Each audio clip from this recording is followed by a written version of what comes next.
So, is the Antichrist here? That's the million-dollar question that people have. I don't think so. And I know you have some missiological reasons for that, like we haven't, and I'll let you speak to that in a minute, reached everybody in the world with the gospel. But, people been trying to figure that out forever. And, there are theologians, and maybe they're right, that the first Antichrist, I think there were many Antichrists. Will there be one ultimate one? It appears there will be, but was it Nero? Nero, the Roman emperor, if you look at the early church, there was no greater persecution, maybe in the history of the church, than what they endured under his brutal regime.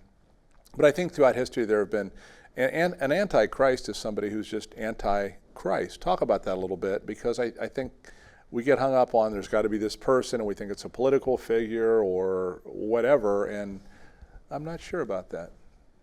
Yeah, I look at almost every generation, there's someone who's taking on that role. And I believe that's because Satan hates people.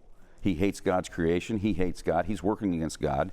So whether it's a Hitler or a Stalin, a Mao, or go back to Nero, it's almost like every generation. And I think what we're seeing is the anti-work against Christ. And I do believe there's going to be one. I think it speaks to it. And he's going to get his power from Satan, but he's actually going to be the person who's worshipped. And he's not just going to be worshipped because I think a common notion is that he's really slick politically, and he's going to bring us all together. How's that going for us in our country? Like bringing people together, he is going to be a conqueror.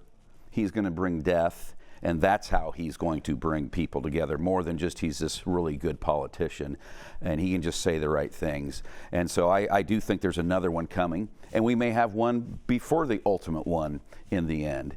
But the idea of Antichrist, he's the one that's trying to take Christ's place for worship and to be the person in charge, the king. He's trying to supplant all of the things that Christ is and should be. Well, and Todd, I think we live in a world that is just primed for people to buy into conspiracy theories and try to figure all this stuff out.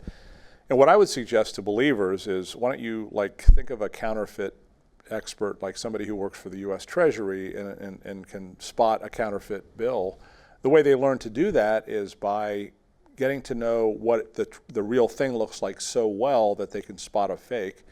Why don't we get to know who Jesus is and how he lives and what he believes and how he walked and interacted with people?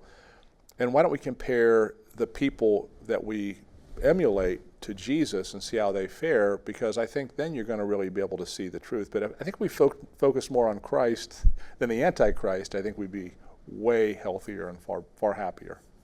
And I think when he does show up, I do think people will know. Mm-hmm. I think that's a misconception. You mean the Antichrist? The Antichrist. Or if this the end? There's really not going to be the question and debate. Right. I think the question right now is, how close are we? Looking at the world, looking at politics, yes, but looking at the Israel, looking at the Jewish state, looking at the world around it, us, technology, the way it's developed over the years, and the possibilities that never would have seemed even capable. But something you've said, and being a missionary for 20 years, it's said that until every tribe and tongue and nation has been able to hear the gospel, it's not going to happen. How many people are unreached right now that have not heard? Way too many. Thousands. At least 1,400 different people groups that have yet to hear. And Scripture does describe, and I think very literally, there will be someone from every tribe, tongue, and nation.